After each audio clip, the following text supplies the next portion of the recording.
What is up, guys? Today I am doing another serial killer video. Today we are talking about one that I have read about multiple times, and the thought of him just creeps me the hell out. But doesn't every serial killer? Who knows? Okay, so last time we went through a case and spoke about a lot of detail about the other guy. But today, there's not that much information. So, his name is John Wayne Gacy, and he is also known as the Killer Clown, okay? And this just makes me want to run for the hills. Like, so bad. Okay, cool. So, I'm going to read you a little bit about him, and you guys can have your own opinion on him, but he is crazy. And I mean crazy. Alright, so it starts off. So, even by good start, Chantel. Even by comparison with his fellow serial killers, John Wayne Gacy, the Killer Clown, has become something of an icon of pure evil.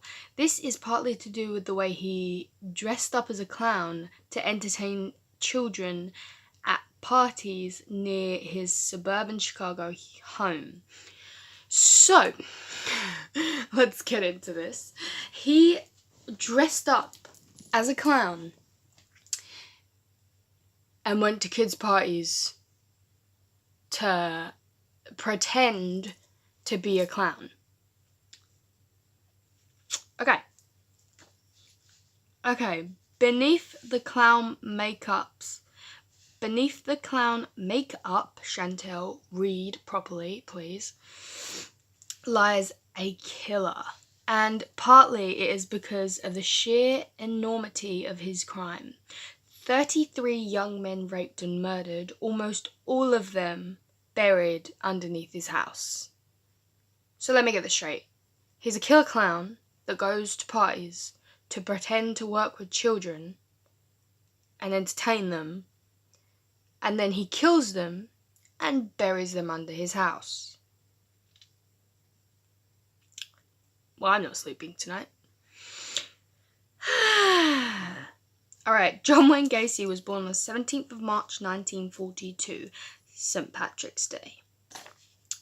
The second of 3 children born to Elaine Robinson Gacy and John Wayne Gacy. So that's his mum and dad. He grew up in a middle-class district of northern Chicago and was raised as a Catholic. We've got hope in you, Lord. Okay, his childhood was largely uneventful.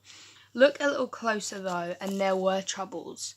John Gacy was a misanthropic man who frequently took out his anger on his son through physical beatings and verbal abuse. So, okay, another thing that every single murder case I see does is they're like, yeah, they're killers and yeah, they're really bad, but what about their childhood? And I'm just like, but some people can have the worst childhood possible and still be like a morally right person, you know? So, I don't know. Is that an excuse? Don't really think so. Tell me what you guys think in the comments. So, age 11, he sustained a nasty accident when he was struck on the head by a swing. It caused him to have regular blackouts during his teens. Okay, so he got hit on the head. That could explain a lot. Joking. During his teenage years, he also complained of heart problems, though this seemed likely to be just a symptom of a lifelong tendency to can't say that word. Hypochondria. Oh, okay. Excuse me. Whenever he was under pressure, he would claim to be on the brink of a heart attack. Okay, so he was a bit out of character, and he was sort of like a bit over the top sometimes, but you know, aren't we all? Right? I'm not saying that us being drama queens is making us serial killers, because it's not. You don't just, well, some people do just become serial killers, but you know, we're cool, we're safe, right? Okay. In 1964, Gacy married Marilyn Myers. What? Has anybody seen Halloween or Friday the 13th, where the guy's name with the mask and the big knife is literally called Michael Myers? He married Marilyn Myers, a woman he had met through work and whose father had a string of Kentucky Fried Chicken franchises. Okay, so that seems kind of normal. That she was probably a lot more normal than he was, but okay, court case. Here we go. So, Carol Hoff was aware of Gacy's past, but under the impression that he had put it all behind him. This was far from true. In fact, just before they married, Gacy had been charged with sexually assaulting a minor, but the case had collapsed when his accuser failed to come to court. However, rumours soon began to circulate about Gacy's conduct with the teenage boys he liked to employ in his business. By 1975, his marriage was definitely deteriorating. Carol was disturbed to find homosexual pornography around the house. Gacy refused to apologise and even told her he preferred men to women. The couple divorced in 1976. She was like, nope, I'm divorcing you. Nope, you have porn everywhere. No, it's not happening. Alright, so it says calm visit. So, time and again, Gacy got away with it. His neighbours suspected nothing, although they persistently complained about the smells coming from his house. Dead bodies buried under his house. He carried on giving parties and started dressing up as Pogo the Clown. So Pogo was his nickname. So when he went to work and dressed up as the clown, his name was Pogo, which is... Finally, in 1978, his secret life began to catch up with him. In February of that year, he abducted a young man called Jeffrey Rignall, chloroformed him, raped and tortured him, and then, oddly, dumped him in a park rather than killing him. Rignall went to the police, who showed little interest, but acting alone, he managed to track down his abductor and made an official complaint that was just starting to be investigated late that summer. This looks like a good part. It says house search. Okay, so Gacy has still not been charged with anything when on the 16th of October, a 15-year-old boy called Robert Peace went missing. His parents discovered that he had been going to meet John Wayne Gacy about a job. Gacy pleaded ignorance, but the investigating officer decided to press ahead with a search of Gacy's house. Thank God. They discovered an array of suspicious objects, handcuffs, pornography, drugs, and so forth. They also noticed the terrible smell. Gacy was confronted with the evidence and eventually confessed to having carried out a single murder. The police returned to the house and began to dig.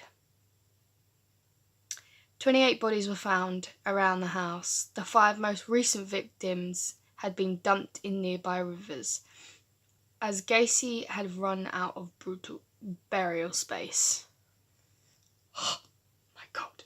Imagine living next to a neighbour and just smelling this weird smell and then being like, oh, it's probably his gas pipe or something, when he's actually got 28 bodies buried in his backyard. It's just crazy. It could be anybody.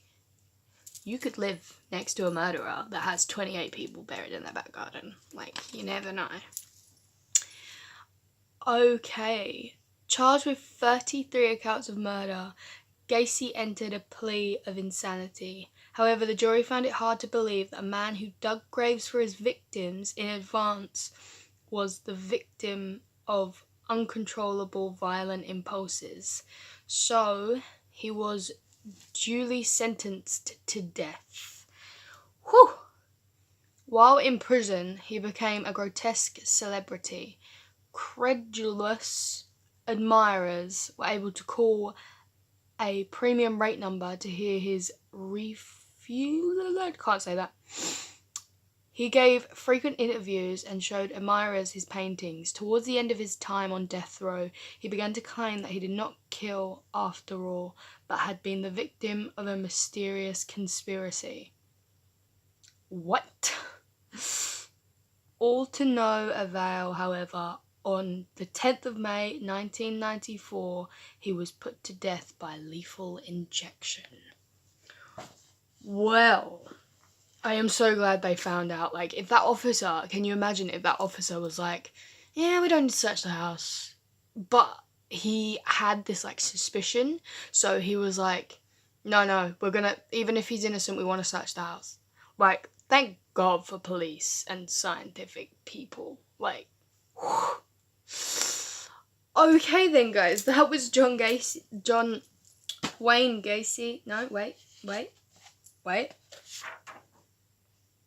Yeah, I got it right. John Wayne Gacy. And just so you can have more nightmares, this is a picture of John Wayne Gacy. That's the guy that dresses up like a clown, which is very, very insane. Okay, so pretty much, guys, that is the end of today's video. I am gonna go watch some puppies and kittens and probably text my boyfriend. Wherever you are, whatever you're doing, have a great day. You are amazing. And if you really like this video, give it a like, press that subscribe button, and if you want, give me a comment on a serial killer that you really want to hear about, and I will do my best and talk about them to you. Alright, cool. So, have a good day. Peace out. Bye, guys.